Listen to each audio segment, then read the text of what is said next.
Danas letim na jedan od najstrašnijih kanarskih otoka. Zašto najstrašniji? Saznat ćete ubrzo, ali do onda pokušat ću vam ispričati jednu zanimljivu priču o putovanjima i popustu koju imaš kad si kanarski rezident. Znači imaš veliki popust na putovanja.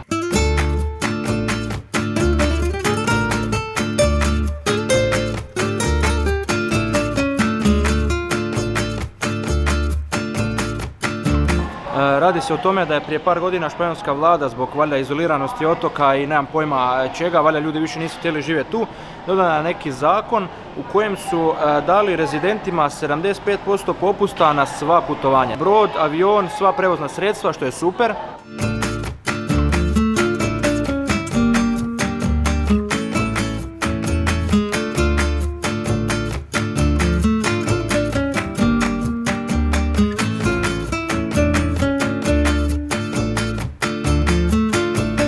I evo nas, stigli smo, otok se zove La Palma. Prva stvar, uzeli smo auto i odmah do Lidla jer smo gladni.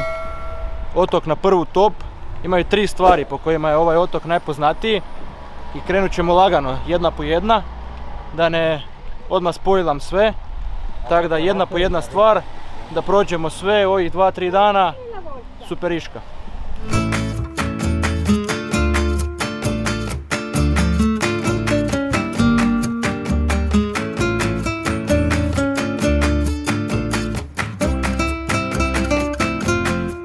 Jedna posebnost, znači jedna stvar po kojem je ovaj otok poznat, od one 3 koje sam rekao da ću navesti, je vulkan.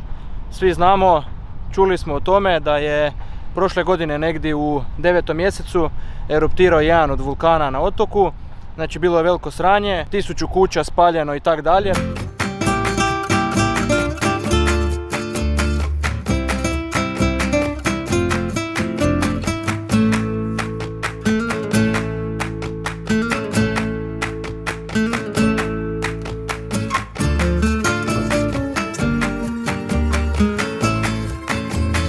Cijeli otok je otprilike duplo Brač, za usporedbu malo veći je otok od samog Zagreba.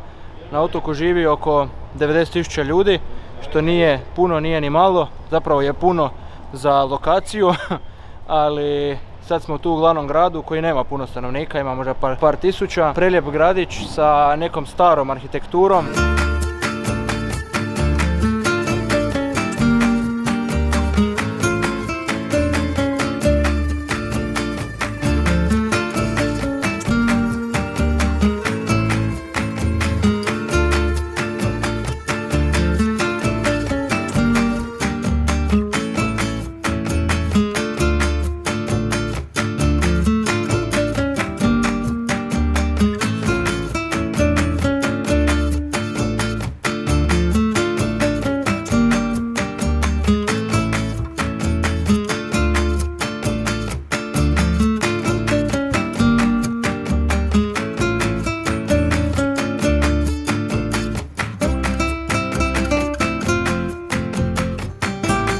Prošli smo cijeli ovaj mali gradić, obišli malo ove ulice i tak, fora za vidjet, ali ovo je jednostavno predaleko od civilizacije da bi bilo za život. Super za otići na godišnji, tjedan dana za vidjet, perfektno, ali više od toga mislim da nema smisla.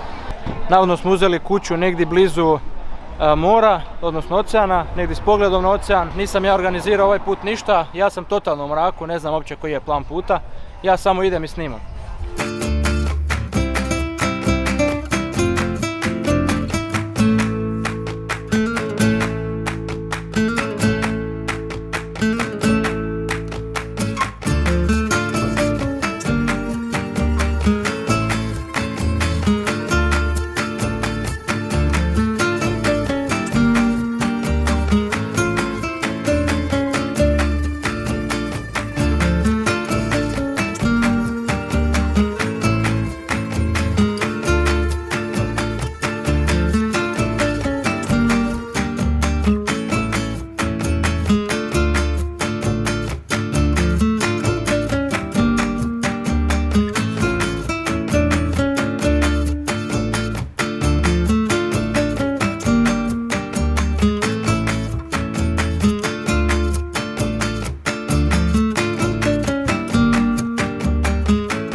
Znači došli smo na zadnje odredište danas u kuću koju smo rezervirali. Kuća je u teškoj zabiti. Mislim, ima drugih kuća, ali nema dućana niti ništa slično. Blizu je mora, iako ne mreš do plaže.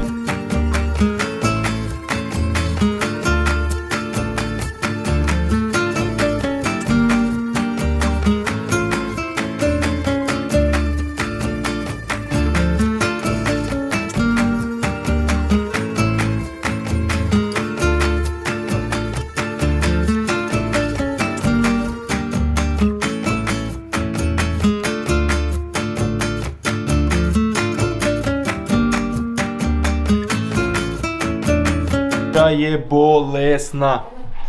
Kuća je odlična.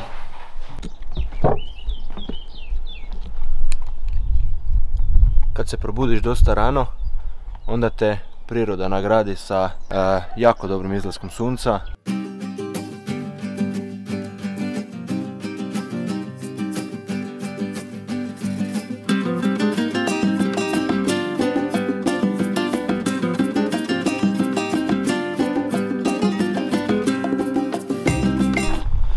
Mjestašce je izrazito zabačeno od svijeta, od bilo čega.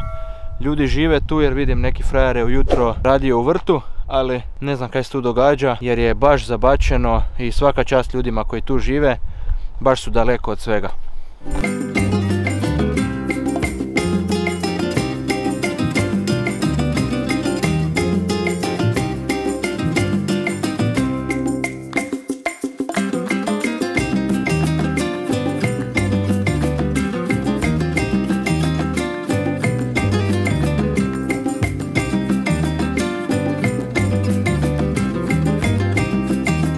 Kad sam već prije spomenuo ljude, onda je možda ovo dobra ideja da malo kažemo povijesti samoj Kanarskih otoka. Znači Guanches se zovu stari ljudi iz Kanara koji su došli tu prije 1000 godina. Povijest neka da su ih prvi otkrili Rimljani koji su trgovali sa drevnim Guanchesima.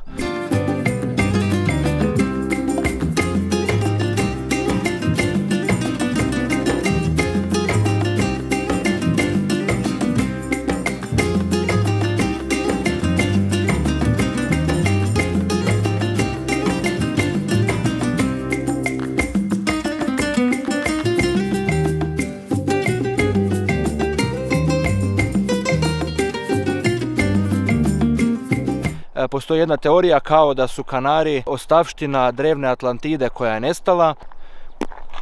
Možeš vjerovat, ne moraš.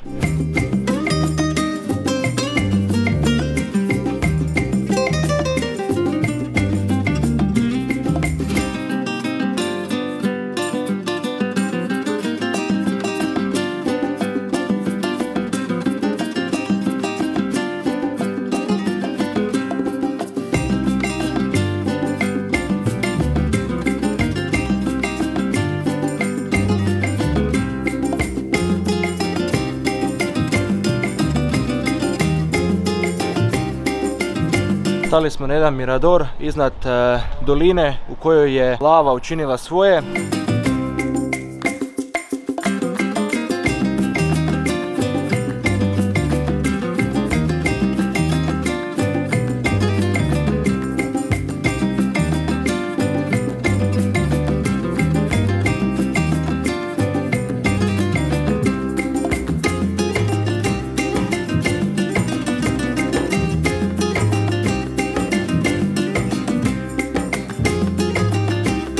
Moja motivacija se isplatila, evo me na rubu gdje je lava bila, gdje je tekla, sad je sve neko kamenje koje je onak, pa ne preteško, kamenje nije preteško, ali je ima onak stakleni neki karbonski zvuk kad ga bacaš, znači nije onak puno tvrdo ko ne znam kamen na moru, baš je onak, ne znam, once in a lifetime za vidjet. Baš mi je drago da sam došao tu, iako je zabranjeno proći, ali prilika je takva da nisam mogao to odbiti, čak sam se htio popentrat gore, stavit ću sad svoj neuspjeli pokušaj, ali nisam uspio doći gore, previše se onak kliže i ljušti to sve dole, pa se bojim da mi se ne uruši na mene.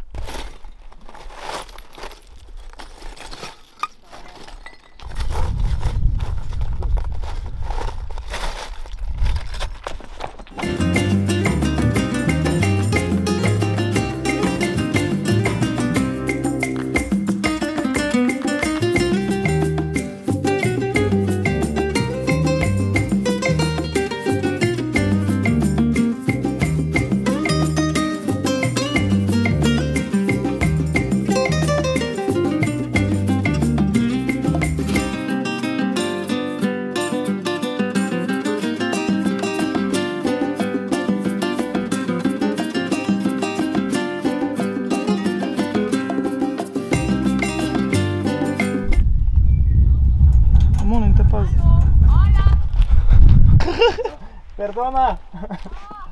Avokado na drvu, nisam ga vidio u životu, tako da to je bila jedinstvena prilika da skinem jedan avokado s drva, ali evo, nije mi uspjelo.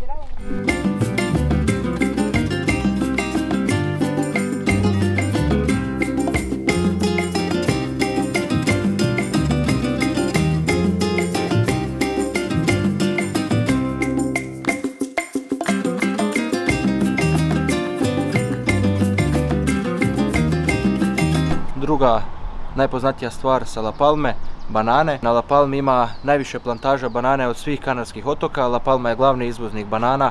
Jedino još na Kanarskim otocima u Europi banane rastu, a tu rastu najviše i najbolje. Kanarima se za bananu ne kaže banana ko kod nas u Hrvatskoj, nego se veli platano. Banana je južnoamerička ili afrička, dok je platano njihov kanarski, drugačijeg su okusa.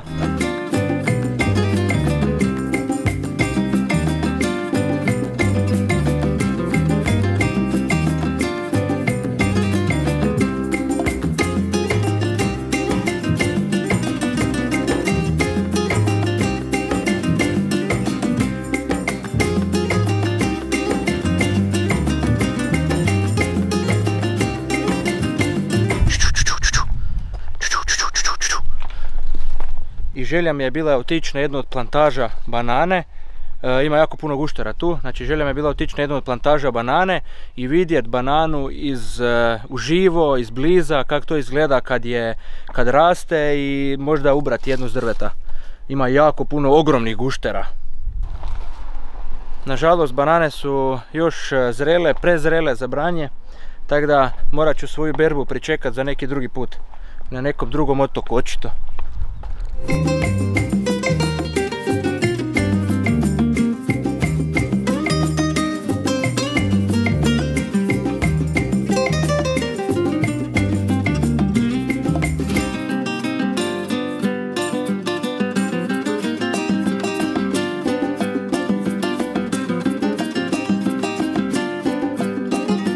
Nagovorio sam i da odemo na najviši vrh La Palme. Najviši vrh La Palme je poseban iz više razloga. Jedan od tih razloga je što je najviši vrh. Drugi razlog je što su, vidite ih iza mene, teleskopi. La Palma je toliko čist otok, toliko je udaljen od Europe i Afrike, ima jako malo svjetlosnog zagađenja i postavljeni su teleskopi da snimaju svemir. Treća stvar, zapravo četvrta. Treća stvar je da je užasno hladno, ali nismo zato došli. Četvrta stvar, oblaci se stvaraju na otprilike 1000 metara, ovdje takva je klima, dok smo mi sad na 2700 metara otprilike i puše jako, ali evo, valjda me čujete, znači na 2700 metara smo otprilike i sve je čisto, čekamo zalazak sunca koji bi trebao biti najbolji ikad, jer će sunce pasti u more oblaka, to se ne viđa često, to možeš samo vidjeti iz aviona, tako da ovo je jedna posebna prilika jer nisam inače od nekih planinarskih stvari, pa ne viđam ovakve poglede i s ovakvih vrhova.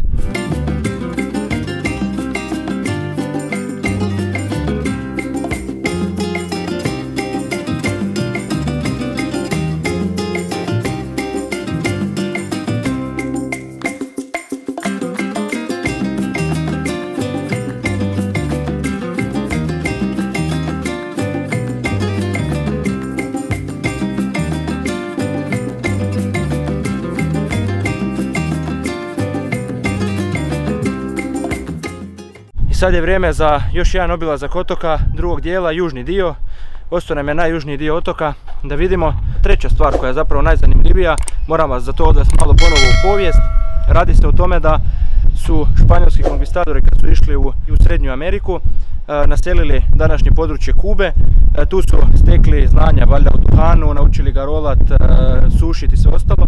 I kad su se krenuli vraćati, jer naravno svi se vraćaju doma, donesli su duhan na La Palmu. Danas znači, kažu da imaju na svijetu dva najbolja duhana, jedan je s Kube, a drugi je s La Palme.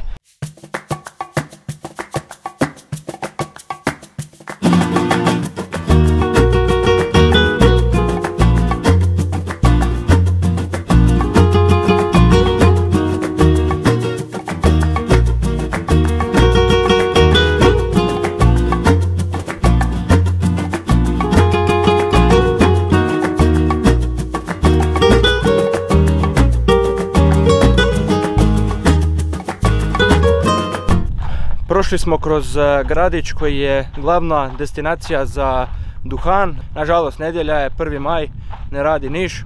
Mala žal ostaje nakon ovog posjeta ovom otoku zbog toga, ali kaj je tu je.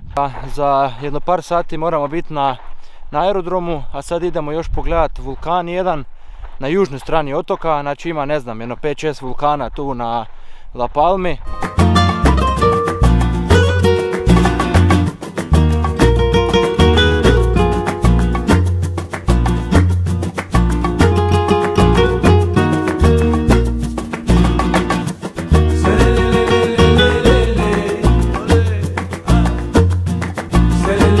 Pitate zakaj šetam ovak ko da je minus 800 stupnjeva.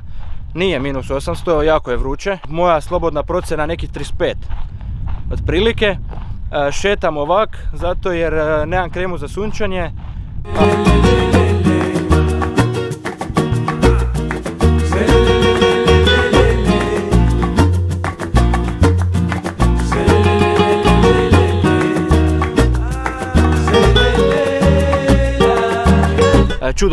Čudo priroda, ovo se ne viđa svaki dan, crni pjesak, vulkani, krateri, sve puno lave i ostalo kamenja od pite Boga kad. Znači čudo priroda, jako dobar završetak ovog La Palma putovanja.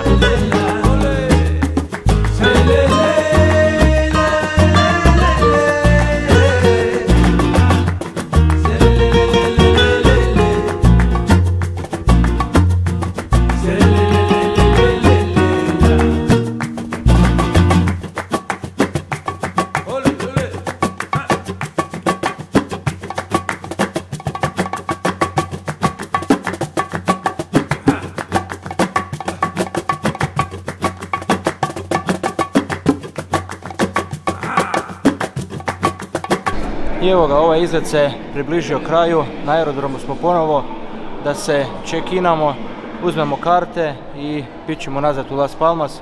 Super izlet, super par dana, otok je fascinantno lijep za vidjet, preporuka svima. Hrana, niš posebno nego na nekim drugim otocima, znači svagdje isto, tako da, ali kad se tiče prirode, svakako preporuka, priroda je odlična, može se sve proći fino autom u 2-3 dana. Vidimo se nazad u sljedećem vlogu. Ako ti se video svidio, like, ako me želiš pratiti dalje, fino se pretplati na moj YouTube kanal. Čujemo se, vidimo se, pozdrav svima!